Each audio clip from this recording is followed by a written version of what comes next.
What if I told you the most terrifying movie villains of all time were inspired by real people?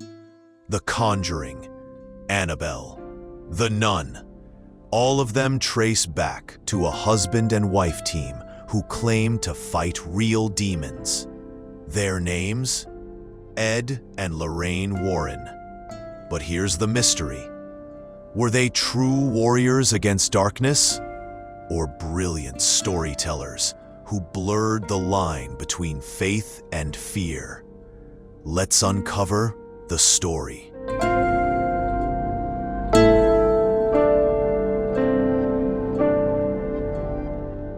Ed Warren was born in Connecticut in 1926. As a boy, he said his house was haunted.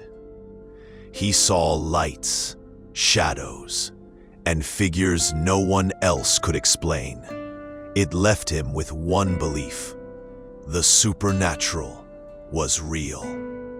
Lorraine Warren, born in 1927, had her own strange gift. She claimed she could see auras, colors around people, energies others couldn't feel. 2 children, 2 different lives, but both touched by the unexplained.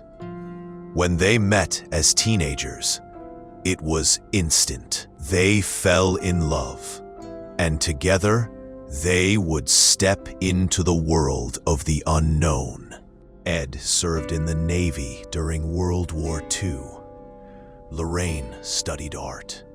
They married young, barely out of their teens.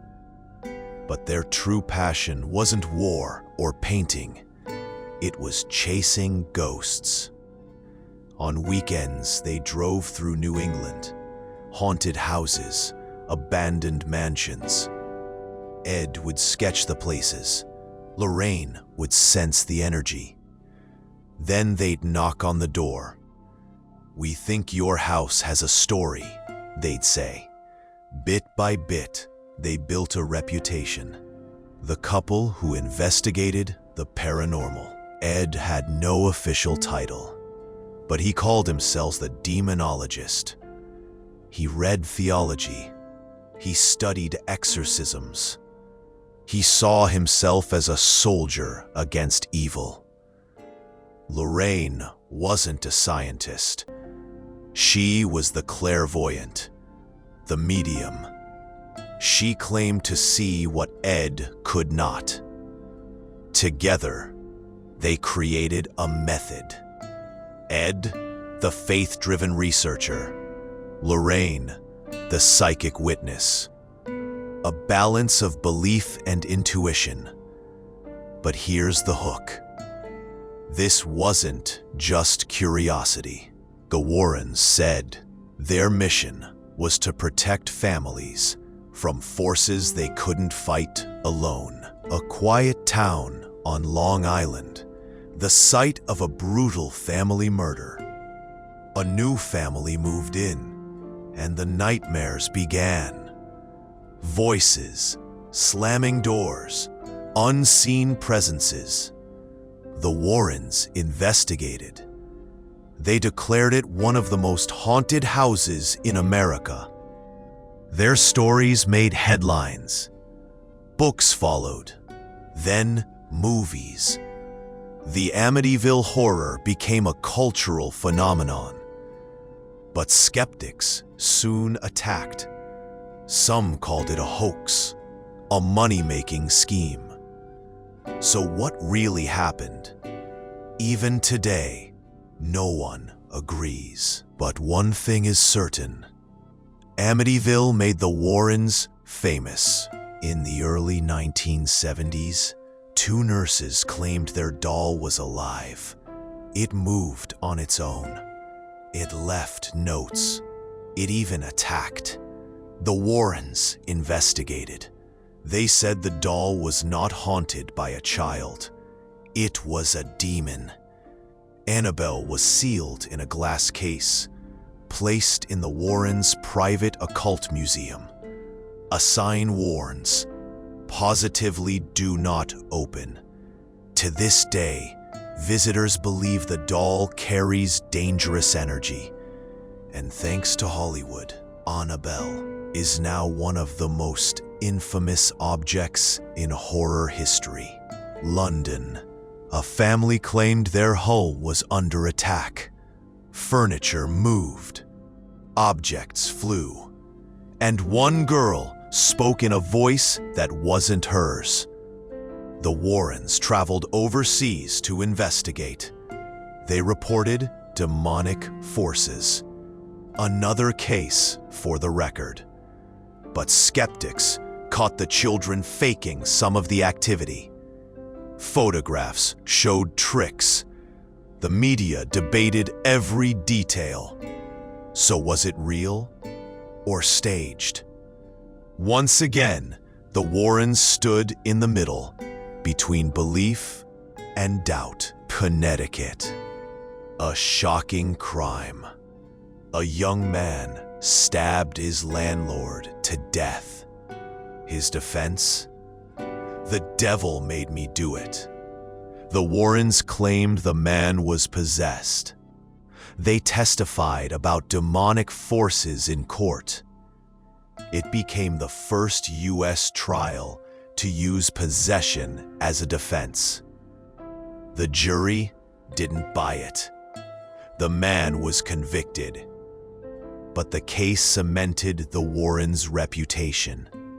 No longer just ghost hunters. Now they were witnesses in legal history. In their basement, the Warrens kept objects from their cases. Haunted dolls, cursed mirrors, occult relics. They called it the Occult Museum, a room they said was one of the most dangerous in the world. Priests blessed the objects regularly. Visitors swore they felt chills, whispers, even touches. For the Warrens, it was proof that evil could be contained, but never destroyed. For every believer, there was a skeptic. Scientists called them frauds. Magicians claimed they staged tricks. Journalists accused them of chasing fame. But families who worked with the Warrens often told a different story. That they brought peace. That they gave hope when nothing else could. So which was it? Were the Warrens saviors or storytellers? The answer depends on who you ask. Ed Warren passed away in 2006. Lorraine followed in 2019. But their story didn't end.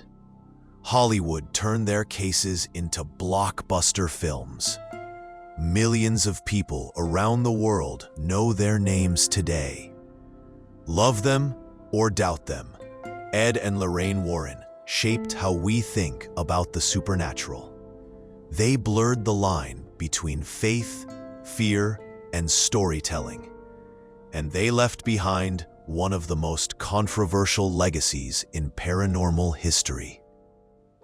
So what do you believe? Were Ed and Lorraine Warren true demon hunters or simply master narrators of our darkest fears? This was just the beginning, because in our next episode, we'll go deeper into one of their most shocking cases. The trial where the defense argued, "The devil made me do it." Subscribe to Dusk and Times for more history and more mysteries.